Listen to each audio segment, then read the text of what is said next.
Speech recognition, or we can say speech to text, is the ability for a machine or program to identify what words are spoken and also convert them into readable texts by using various algorithms through acoustic and language modeling. So to perform the speech recognition task, Python has many types of module. But in this video, we are going to look at speech recognition.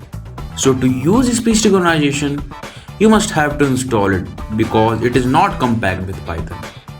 Recognizer class is very important to work with audio inputs. So in the example here, we take the use of recognizer instance. Suppose if you want to transcribe your audio, import the speech recognizer class and pass the audio file to the audio file method. And after that, capture the sentence using record method into a variable.